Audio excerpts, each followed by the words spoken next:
तो बच्चों आज क्लास 11 के मैथ्स का पहला क्लास है और आज के इस क्लास में हम लोग बात करने वाले हैं ट्रिग्नोमेट्रिकल रेशियो और आइडेंटिटीज के बारे में। क्लास 10 में हम लोगों ने ट्रिग्नोमेट्री के बहुत सारे फॉर्मूले को देखा है और उसे याद भी किया है। तो आज के इस क्लास में हम लोग बेसिकली उन्हीं सारे क्वेश्चन को सॉल्व करेंगे जिसमें क्लास 10 के फॉर्मूले का इस्तेमाल किया जा रहा है। उन्हीं सारे कंसेप्ट के ऊपर कुछ क्वेश्चन को हम लोग देखेंगे। तो जैसे कि हम लोग जानते हैं क्लास 10 के कुछ फॉर्मूले को हम लोग नोट कर लेते हैं। जैसे कि सबसे पहला फॉर्मूला हम लोग ले लेते हैं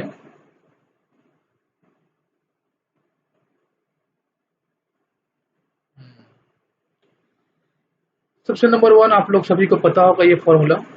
जैसे कि नंबर 1 में हम लोग लिखते हैं sin square theta plus cos square theta equal to 1 होता है।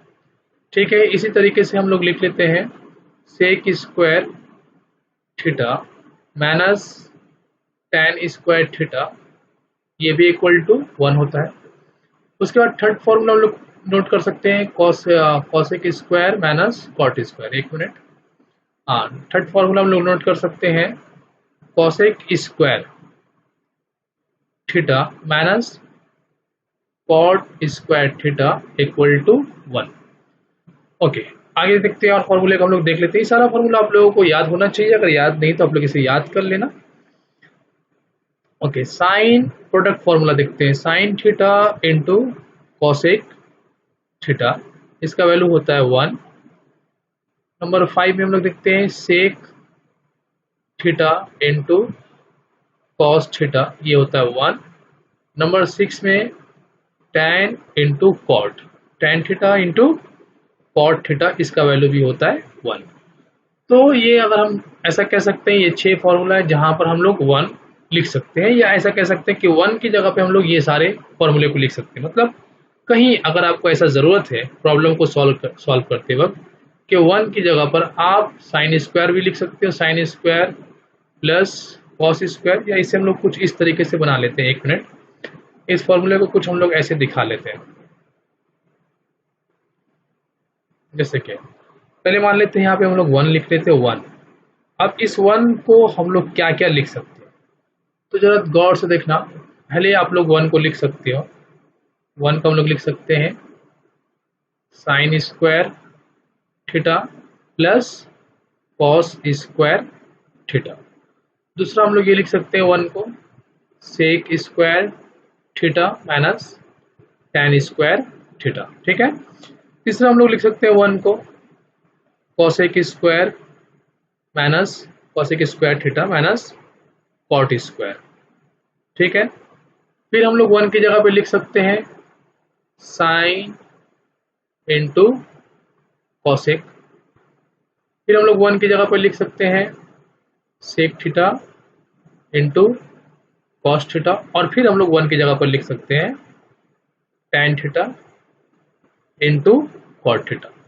तो बच्चों यहाँ पर ये फॉर्मूला जो हम लोगों ने याद किया है, या आप लोगों को याद हो कि sin square plus cos square का, जब अगर हम लोग किसी क्वेश्चन में sign square plus cos square दिख रहा है तो उसकी जगह पे हम लोग 1 लिख सकते हैं।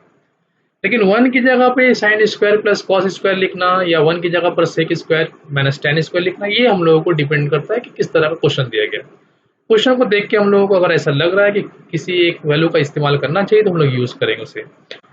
तो यहाँ पर ये हम लोग ऐसा कह सकते हैं कि 1 का ये सारा फॉर्मूला है, और या यूँ कह सकते हैं कि सारे फॉर्मूले का वैल्यू 1 है। इन सारे फॉर्मूले का अलग अलग एक फॉर्मूले का वैल्यू 1 है। तो आई होप कि ये कंसेप्ट समझ में आया हो कि 1 की जगह पे आप लोग क्या लिख सकते हैं। तो 1 को 6 अलग अलग फॉर्म में लिखा जा सकता है। ओके, अब हम लोग बात करते हैं दूसरे फॉर्मूले के बारे में। अगर हम लोग रेंज के बारे में बात करें, साइन और कॉस थीटा के रेंज के बारे में, तो चलिए इसके थोड़ा सा रेंज देख लेते हैं हम लोग कि साइन और कॉस का रेंज क्या होता है। तो इसे थोड़ा समझना है हम लोग को। ठीक है, तो हम लोग ऐसा कह सकते हैं कि नंबर 7 फॉर्मूला हम लोग देख रहे हैं, 7 नंबर फॉर्मूला कि साइन थीटा का वैल्यू क्या होता है, ये आप लोगों को याद रखना है। साइन थीटा का वैल्यू होता है greater than equal to -1 less than equal to 1। बात करते हैं अगर कॉस थीटा के बारे में, तो कॉस थीटा भी बिल्कुल उसी की तरह है, या यूँ कहें दोनों एक दूसरे के सेम वैल्यू को फॉलो करते हैं दोनों। कॉस का वैल्यू भी -1 से 1 के बीच में। अगर हम लोग इसे ग्राफिकल तरीके से ग्राफ में देखना चाहें तो हम लोग कुछ इस तरीके से इसका ग्राफ बना सकते हैं। ये मान लेते हैं -1 और यहाँ पर +1, ठीक है। और ये वैल्यू क्या है 0, यहाँ पर क्या है 0। ओके, अब साइन थीटा, थीटा क्या होता है, कोई भी डिग्री ले सकते हैं हम लोग, किसी भी डिग्री का हम लोग इस्तेमाल कर सकते हैं। जैसे कि हम लोग लिख सकते हैं साइन 30 डिग्री, ये भी लिख सकते हैं हम लोग, या कोई लिख सकता है साइन 300 डिग्री, या कोई यूँ कह सकता है कि साइन 3000 डिग्री, कुछ भी, ठीक। या साइन 45 4596 डिग्री, ये सारा डिग्री हम लोग ले सकते हैं। तो अगर आप डिग्री कोई भी इस्तेमाल करें, किसी भी डिग्री को लें, और अगर वो उसके साथ साइन यूज कर रहे हैं, जैसे कि sin 30, sin 300, sin 450, sin 460, sin 40,000, कुछ भी, वो सारा वैल्यू आपको कहाँ से कहाँ मिलेगा याद रखना बच्चों, तो बिल्कुल अच्छे से याद रखना, इसे भूलना नहीं। ये बहुत काम आप लोगों का बहुत काम आएगा। तो साइन और कॉस का वैल्यू कुछ भी, कितना भी डिग्री आप क्यों ना यूज करें, वो सारा वैल्यू -1 से 1 के बीच में ही होगा। साइन 1 डिग्री लो तो -1 से 1 के बीच में उसका वैल्यू आएगा। साइन 100 डिग्री लो तो उसका वैल्यू भी -1 से 1 के बीच में ही आएगा। और यहाँ पर -1 और 1 भी यूज कर सकते हैं हम लोग, ठीक है। तो ये मेरे ख्याल से आप लोगों को समझ में आया हो कि हम लोग ऐसा लिख सकते हैं कि साइन और कॉस, साइन थीटा और कॉस थीटा कहाँ होता है, यहाँ होता है। साइन थीटा और कॉस थीटा, ये दोनों -1 से 1 के बीच में, या इन दोनों का वैल्यू -1 से 1 के बीच में होता है, ठीक है। अब दूसरे रेंज के बारे में देखते हैं, कॉस और कॉसेक और सेक को देखते हैं। नंबर 8 फॉर्मूला नोट कर लेते हैं। नंबर 8 बात करते हैं हम लोग कॉसेक थीटा के बारे में और सेक थीटा के बारे में, ठीक है। इन दोनों का रेंज क्या होता है, तो कॉसेक थीटा का value greater than equal to 1 और लेस देन इक्वल टू -1 होता है, और बिल्कुल सेम वैल्यू होता है सेक थीटा के लिए। इसका वैल्यू भी क्या होता है, ग्रेटर देन इक्वल टू 1 और लेस देन इक्वल टू -1। इसे हम लोग समझ लेते हैं ग्राफ में, कुछ इस तरीके से हम लोग लिख सकते हैं कि मान लेते हैं ये एक नंबर लाइन है और यहाँ पर ये वैल्यू 0 है, ओके। और यहाँ पे दो अलग अलग वैल्यू ले लेते हैं हम लोग, ये -1 और यहाँ पे ले लेते हैं 1। अब ये यहाँ पर कहा क्या जा रहा है, यहाँ पर ये कहा जा रहा है कि आप कॉस और सेक का वैल्यू किस तरीके से ले सकते हैं। देखो, तो कॉसेक और सेक का वैल्यू, तो क्या कहा गया, कॉसेक का वैल्यू -1 से छोटा। तो बच्चों -1 से छोटा आप लोगों को दिख रहा है, -1 भी ले सकते हैं, -1 से छोटा मतलब आप या तो -1 लोगे या फिर -1 से छोटा। दूसरी तरफ हम लोगों को दिख रहा है या तो 1 या तो फिर 1 से बड़ा, तो हम लोग ऐसा भी कह सकते हैं कि या 1 लेंगे या फिर 1 से बड़ा ले लेंगे। ये क्या कहना चाह रहा है, ये कहना चाह रहा है ये वैल्यू कॉसेक का वैल्यू 1 से बड़ा और -1 से छोटा, ये हम लोगों को कहना ये चाह रहा है कि आप कॉसेक का कोई भी वैल्यू यूज करो, या सेक का, मान लेते हैं सेक का कोई भी वैल्यू ले लेते हैं, सेक 2 डिग्री, या फिर हम लोग ऐसा लिख सकते हैं सेक 2009 डिग्री। ये सारा वैल्यू जो आप लोगों को मिलेगा, सेक 2 डिग्री का वैल्यू जो भी आए, या सेक 2009 डिग्री का वैल्यू जो भी आए, वो वैल्यू या तो -1 या -1 से छोटा होगा या फिर 1 या 1 से बड़ा होगा। मतलब हम लोग यूं कह सकते हैं कि यहाँ सेक थीटा का वैल्यू और कॉसेक थीटा का वैल्यू या तो 1 से बड़ा होने वाला है, या फिर सेक थीटा और कॉसेक थीटा का वैल्यू -1 से छोटा होने वाला है, ठीक है। यहाँ पर दो ग्राफ हम लोगों ने नोट किया, एक यहाँ हम लोगों ने देखा कि -1 से 1 के बीच में साइन और कॉस, और यहाँ हम लोगों ने देखा सेक और कॉसेक -1 से छोटा और 1 से बड़ा होता है। तीसरा हम लोग नोट करते हैं टैन और कॉट के बारे में। नंबर 1 कितना फॉर्मूला था, 8 हुआ, और 9 के बारे में हम लोग आते हैं। पॉइंट नंबर 9, या ऐसा कह सकते हैं फॉर्मूला 9। तो बच्चों यहाँ हम लोग देखते हैं कि 9 में क्या होता है, तो हम लोग बात करेंगे 9 नंबर में टैन थीटा के बारे में और कॉट थीटा के बारे में, ठीक है। तो टैन थीटा का जो वैल्यू होता है ये होता है ग्रेटर देन -इन्फिनिटी और लेस देन इन्फिनिटी, यहाँ इक्वल टू नहीं है। और कॉट थीटा के लिए भी हम लोग वही यूज करेंगे, ग्रेटर देन -इन्फिनिटी और लेस देन इन्फिनिटी। अब यहाँ इसे हम लोग नंबर लाइन में देख लेते हैं कि कैसे बनेगा। ओहो, इसे हम लोग नंबर लाइन में ड्रॉ कर लेते हैं कुछ इस तरीके से। मान लेते एक नंबर लाइन है और यहाँ हम लोग ड्रॉ बनाएंगे टैन और कॉट का वैल्यू। तो बच्चों मान लो ये 0 है, तो यहाँ सारा पॉजिटिव वैल्यू मिलेगा हम लोग को, और यहाँ लेफ्ट साइड में सारा नेगेटिव। ऐसे माइनस डिक्रीज होते होते यहाँ जब पहुंचेंगे तो यहाँ पे हम लोगों को मिलेगा माइनस इन्फिनिटी, और यहाँ आप लोगों को मिलेगा एंड में प्लस इन्फिनिटी। तो tan और cot का वैल्यू क्या कहा जा रहा है कि tan और cot का वैल्यू जो होगा वो माइनस इन्फिनिटी से प्लस इन्फिनिटी तक रहेगा। अब इन तीनों ग्राफ को अगर हम लोग एक साथ लिखना चाहें तो कैसे लिख सकते हैं? तो कुछ इस तरीके से बना सकते हैं हम लोग इन तीनों ग्राफ को, जैसे कि यहाँ पर 1 मिनट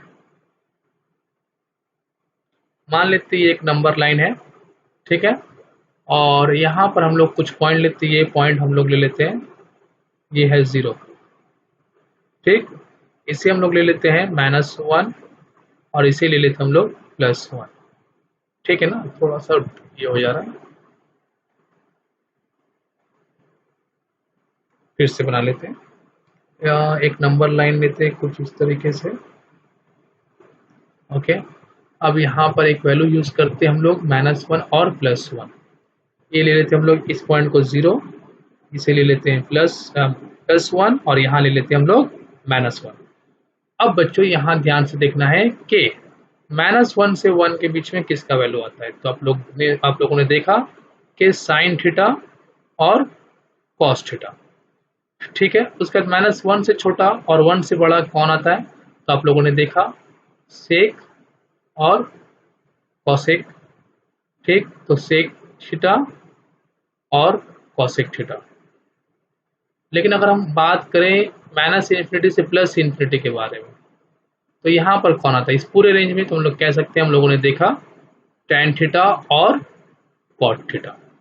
आई होप कि यहाँ तक जो कुछ भी हम लोगों ने पढ़ा वो आप लोगों को समझ में आया हो। मैंने बताया जो कुछ भी आप लोगों को समझ में आया हो। हम लोग बात करते हैं साइन स्क्वायर के रेंज के बारे में और कॉस स्क्वायर के रेंज के बारे में। तो साइन स्क्वायर और कॉस स्क्वायर का वैल्यू क्या हो सकता है? अगर आपसे पूछा जाए कि साइन स्क्वायर, सिर्फ साइन स्क्वायर के बारे में देख लेते पहले, या यूँ कह सकते हैं 10 नंबर, साइन स्क्वायर का अगर आपसे पूछा जाए रेंज क्या होगा या साइन स्क्वायर कहाँ से कहाँ तक हो सकता है, तो बच्चों अभी हम लोगों ने देखा कि साइन थीटा का वैल्यू ये ग्रेटर देन इक्वल टू -1 होता है और लेस देन इक्वल टू 1। तो अब इसी में अगर हम लोग सोचते हैं कि साइन स्क्वायर, तो साइन तो नेगेटिव है, मतलब क्या हो रहा है -1 यहाँ और 1 यहाँ। अब ये -1 से 1 के बीच है और यहाँ पे 0 है साइन थीटा, ठीक है ना। अब अगर आपसे पूछा जाए अगर इसे स्क्वायर कर देते हैं तो ये साइन थीटा अगर स्क्वायर ना हो तो ये साइन थीटा नेगेटिव भी हो सकता है और पॉजिटिव भी हो सकता है, 0 से बड़ा और 0 से छोटा। लेकिन अगर मान लेते हैं, ऐसा हम लोग सोच लेते हैं कि साइन थीटा का वैल्यू माइनस में है, साइन थीटा का कोई वैल्यू जो नेगेटिव है, चलिए लिख लेते हैं यहाँ पे साइन थीटा का कुछ वैल्यू आया जो माइनस और कोई नंबर है। लेकिन अगर इसे हम लोग स्क्वायर कर लेते हैं, मान लेते हैं -a है, अगर इसे हम लोग स्क्वायर कर लेते हैं तो ये क्या हो जाएगा a²। तो क्या ये वैल्यू नेगेटिव रहा? नहीं। तो हम लोग कह सकते हैं कि साइन थीटा नेगेटिव हो सकता है लेकिन साइन स्क्वायर कभी नेगेटिव नहीं हो सकता। अच्छा, अब ऐसा सोच लेते हैं कि साइन थीटा का वैल्यू 0 है, क्योंकि हम लोगों को दिख रहा है साइन का रेंज क्या है -1 से 1, तो साइन थीटा का वैल्यू 0 हो सकता है। तो साइन स्क्वायर का वैल्यू क्या होगा इस वक्त? तो 0 होगा। लेकिन नेगेटिव का स्क्वायर करेंगे तो पॉजिटिव हो जाएगा। और अगर साइन थीटा मान लेते हैं कि साइन थीटा कोई पॉजिटिव वैल्यू है, जैसे कि मान लेते हैं पॉजिटिव है, तो साइन स्क्वायर थीटा ये क्या होगा? ये भी a स्क्वायर होने वाला है। बच्चों इस पूरे कहानी से हम लोगों को ये समझ में आया कि साइन स्क्वायर थीटा का वैल्यू या 0 हो सकता है या फिर पॉजिटिव हो सकता है। इन दोनों में देखो, यहाँ भी पॉजिटिव और यहाँ ही पॉजिटिव। तो हम लोग यूँ कह सकते हैं कि sin square theta greater than equal to 0 less than equal to 1। Yes, ये साइन स्क्वायर के लिए सिर्फ नहीं है, अगर हम लोग कॉस स्क्वायर के बारे में सोचते हैं तो कॉस स्क्वायर का वैल्यू भी क्या हो सकता है? कॉस स्क्वायर का वैल्यू नेगेटिव नहीं हो सकता। कॉस थीटा का वैल्यू नेगेटिव हो सकता है लेकिन स्क्वायर का वैल्यू कभी भी नेगेटिव नहीं हो सकता। सेम कंसेप्ट हम लोग यूज कर सकते हैं tan में, cot में, स्क्वायर के केस में, कि वो स्क्वायर वाला बिना स्क्वायर का आप लोगों को नेगेटिव वैल्यू मिल सकता है लेकिन स्क्वायर के केस में नेगेटिव वैल्यू नहीं मिलेगा। तो इसलिए हम लोग कह सकते हैं कि साइन स्क्वायर का वैल्यू क्या होगा? Greater than equal to 0 less than equal to 1। ठीक है, तो अभी और भी बहुत कुछ फॉर्मूला में हम लोगों को देखना है, लेकिन उससे पहले हम लोग एक क्वेश्चन सॉल्व कर लेते हैं। अब तक जो कुछ भी हम लोगों ने फॉर्मूला पढ़ा है, देखा है, उसके ऊपर एक क्वेश्चन हम लोग पहले बना लेते हैं। तो सबसे पहला क्वेश्चन हम लोग लेते हैं। तो बच्चों यहाँ पर एक क्वेश्चन दिया गया है प्रूफ दैट वाला, और आपसे प्रूफ करने को कहा गया है 2 sin to the power 6a plus cos 6a minus 3 sin 4a plus cos 4a plus 1 equal to 0। ठीक है, ये 4 और 6 पावर में है। तो यहाँ पर हम लोग किस फॉर्मूले का इस्तेमाल करेंगे, तो हम लोग देख सकते हैं कि ये हम लोग जानते भी हैं कि A cube plus B cube का फॉर्मूला क्या होता है। हम लोग जानते हैं A cube plus B cube को हम लोग लिख सकते हैं A plus B whole cube minus 3ab और ब्रैकेट के अंदर ए प्लस बी। ठीक है, और फिर इसी तरीके से हम लोग A square plus B square को लिख सकते हैं A plus B whole square minus 2ab। ठीक, तो इसी कंसेप्ट का हम लोग यूज करते हैं। सबसे पहले हम लोग यहाँ पे ये करते हैं कि इसे हम लोग क्यूब और स्क्वायर के फॉर्म में लिख लेते हैं। तो जैसा कि हम लोग जानते हैं कि sign to the power 6a को हम लोग लिख सकते हैं sin square a whole power 3 plus cos square a और पावर में 3। इसी तरीके से हम लोग लिख सकते हैं sign to the power 4a को sin square a whole square और प्लस कॉस स्क्वायर a के ऊपर भी स्क्वायर प्लस 1। ये हम लोग को 0 प्रूफ करना है, तो छोड़ देते हैं। अब इस साइन स्क्वायर a को हम लोग ऐसा समझ लेते हैं कि वो a है, तो क्या हुआ, एक a क्यूब और b क्यूब ना। तो इसे हम लोग लिख सकते हैं कुछ इस तरीके से 2a plus b sin square a plus cos square a। ये क्या हुआ, a प्लस बी, जैसे कि हम लोगों ने लिखा a प्लस बी यहाँ पर। इसी तरीके से ये साइन स्क्वायर a है और कॉस स्क्वायर a b है, होल क्यूब माइनस 3ab, तो sign square a into cos square a। उसके बाद ब्रैकेट ओपन करेंगे, ब्रैकेट के अंदर क्या लिखेंगे, a प्लस बी। तो a मेरे लिए कौन है, साइन स्क्वायर a है और b का वैल्यू क्या है, कॉस स्क्वायर a। ठीक है, तो इसे बंद कर लेते ब्रैकेट को। उसके बाद माइनस 3, अब साइन स्क्वायर a को हम लोग a समझेंगे इस फॉर्मूले के लिए और कॉस स्क्वायर a को b समझेंगे। तो हम लोग लिख सकते हैं a plus B whole square sin a, ये पूरा a हुआ, plus b whole square minus 2a, ये तो मेरा साइन स्क्वायर है, और b कॉस स्क्वायर। ठीक है, ओके बच्चों, तो आप लोगों ने अभी अभी एक फॉर्मूला नोट किया कि sin square plus cos square का वैल्यू क्या होता है, 1। तो हम लोग यहाँ पे लिख सकते हैं कि ये sin square plus cos square 1 होगा, ये sin square plus cos square ये भी 1 होगा, और ये sin square plus cos square ये भी 1 होगा। इसे 1 लिखने के बाद 1 का क्यूब क्या होता है, तो 1 का क्यूब भी 1 हो जाएगा। तो हम लोग लिख सकते हैं 2 इंटू 1। तो यहाँ पे क्या मिलेगा हम लोग को, 2, अच्छा पहले लिख लेते हैं 1 minus 3 sine square into cos square, और जो ब्रैकेट में फिर से क्या है, sign square plus cos square, वो भी 1 हो जाएगा। तो इस पूरे ब्रैकेट का कहानी खत्म। माइनस 3 देते हैं, माइनस 3 के बाद जो वैल्यू है वो sign square plus cos square, उसका भी स्क्वायर 1, तो 1 हो जाएगा। Minus 2 sign square a into cos square a। ठीक है, ओके। अब हम लोग यहाँ क्या करते हैं, मल्टीप्लाई कर लेते हैं। 2 into 1 2 minus 6 sign square a into cos square a। उसके बाद माइनस 3 से मल्टीप्लाई कर लेते हैं, minus 3 into 1 minus 3 plus 6 sign square a into cos square a। अब हम लोग साइन स्क्वायर और कॉस स्क्वायर को अगर कैंसिल कर लेते हैं तो हम लोग क्या मिलने वाला है, ये साइन स्क्वायर 6 और ये 6 sine square cos square cancel, और 2 माइनस 3 क्या होगा, माइनस 1। ठीक, तो माइनस 1 हम लोग को 0 प्रूफ करने को कहा गया था, यहाँ पे हम लोगों ने कुछ मिस कर दिया शायद, हाँ प्लस 1 को लिखना भूल गए। तो यहाँ प्लस 1 लिख लेते हैं, यहाँ भी प्लस 1 और फिर यहाँ पर प्लस 1 नहीं, यहाँ पर नहीं, यहाँ प्लस 1 और यहाँ प्लस 1 और फिर यहाँ प्लस 1 और फिर यहाँ प्लस 1 इक्वल टू वैल्यू क्या आया, 0। तो ये सिंपल सा एक क्वेश्चन कह सकते हैं हम लोग। बस पूरा बेस क्या है, अलजेब्रा का फॉर्मूला हम लोगों ने यूज किया, a क्यूब b क्यूब और a स्क्वायर b स्क्वायर, और sign square plus cos square का जो फॉर्मूला हम लोगों ने सबसे पहले आज की क्लास में नोट किया था, sin square plus cos square equal to 1, उसका ही हम लोगों ने इस्तेमाल किया।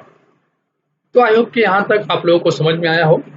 नेक्स्ट क्लास हम लोग यहीं से कंटिन्यू करेंगे ट्रिगो को। तब तक आप लोग ये कोशिश करना कि ट्रिगो के सारे फॉर्मूले को अच्छे से याद कर ले, पूरे का पूरे फॉर्मूले को याद कर लेना। ट्रिगो का मतलब जो क्लास 11 के सिलेबस में है सारा याद करने की कोशिश करना। ओके।